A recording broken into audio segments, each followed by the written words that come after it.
Good day today. Got a lot of ground covered, a lot of situational football things that we have to do.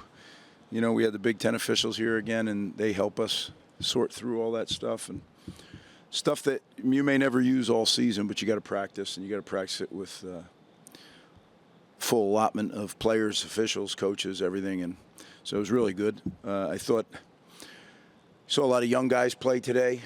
Some guys that we kind of put on the shelf that we know have showed us what they can do, and now it's time to get ready for UMass. So a lot more young guys playing today, and I told you I felt good about our depth going into camp, and today just confirms that. There's a lot of good young players there. We just got to keep developing them. And, we'll get a look at this tape, whatever we did situationally, and get that all cleaned up. And then it's time to get started on UMass. So I'll open up for questions. Greg, do you have a starting quarterback at this moment? And if not, do you have an updated timeline on when that will be announced publicly or decided publicly? Yeah, I mean, it'll be soon. I don't know exactly what day. I hate to. I got enough deadlines. I don't need to put any on myself. But it'll be soon. Yeah, it's Kirk and I'll sit down after we watch this, but it's more in a conversation than one tape. Today wasn't that much tape. It was some.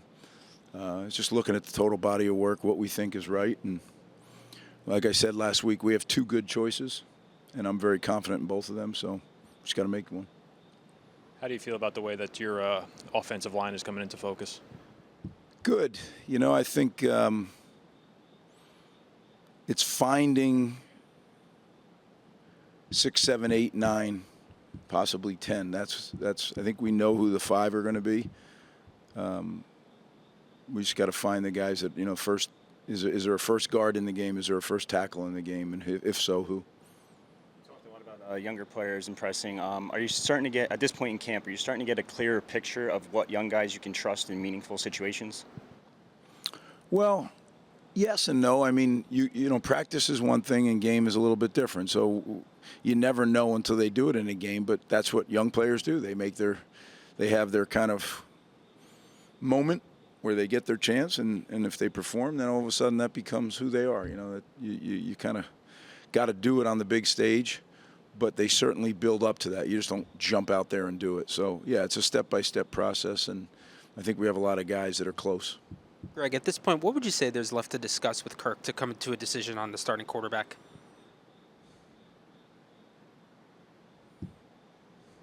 I think just literally we sit down and it's not like we don't talk about it every day, so it's not like we're starting a conversation.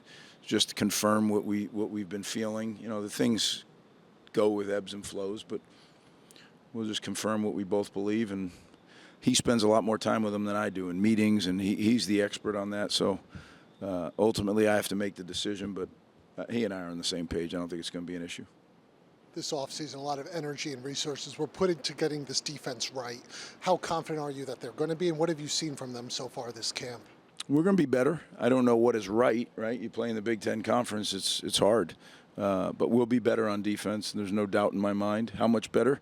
A lot of it will determine on, how confident we get in what we do, and can we stay healthy and those kind of things. But we'll be better. Preparing for UMass. What is it like getting ready to prepare for a coach you have a lot of connection with in Joe Harris-Simiak? Yeah, we'll get into all that in next week. But I have utmost respect for Joe. You guys know that he did great things for us here at Rutgers. He's a great football coach, a great person. I got so much respect. He's a friend. So that's not always the best thing, but you know what? It's what we do for a living. So we gotta tee it up, and guys have already. I say we get started. The coaches have already been working on it, but we'll introduce it to the players starting Monday.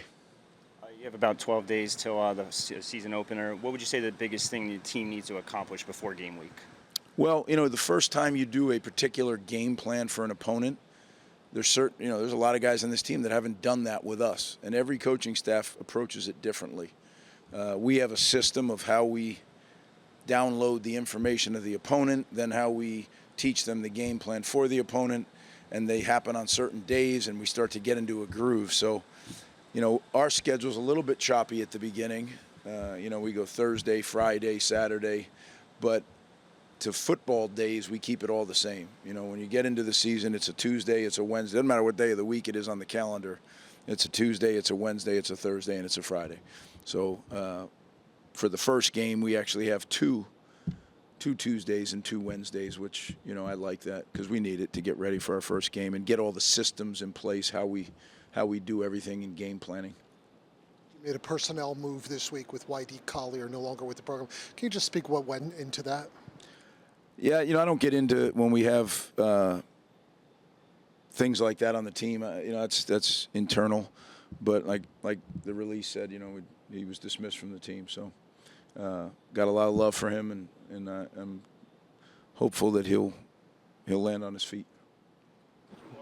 Who are you kind of looking at a linebacker right now for those 2 starting spots? Who are we looking at? Yeah, I think it's all the above, right? It's Ty Morris, it's Sean, it's Moses, it's Abe Wright,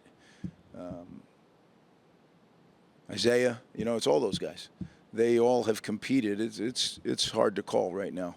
So I hope that we can play more than just 2 guys. That's my hope. I don't know if that's going to happen. I'm not going to make it happen, but if we can effectively do that, I would love to do that, right? Because now you get to the back half of the season, and instead of having 500 plays under their belt, they have 300. You know, and they're a little bit fresher and avoid. You know, every time you spin the wheel, there's a chance something can happen. So, but I won't do that at the cost of execution. Aside from quarterback, are there any other position battles that you're really close to deciding, honing in on? Or are there any position battles you know right now, like you said, offensive line, you know you have a good idea who the starting 5 are, that you know who's going to play at this point that you could share? Yeah, I probably, you know, I'm going to share the quarterback because I'm not sure there's a great deal of difference on how you prepare for either quarterback. I probably won't share the other stuff until we put a lineup out there, just because why give someone a competitive advantage that you don't have to, right? The quarterback deal, I think, like I said, they're similar quarterbacks, and that's what's made it challenging, right, to make a decision. But they both bring great skill sets to the position, great mentality, maturity, leadership. There really are two really good college quarterbacks. So we just got to make a decision. Guys, again, I appreciate you always covering us. It's been a little bit of a long camp here, but now it's time to go. So thanks.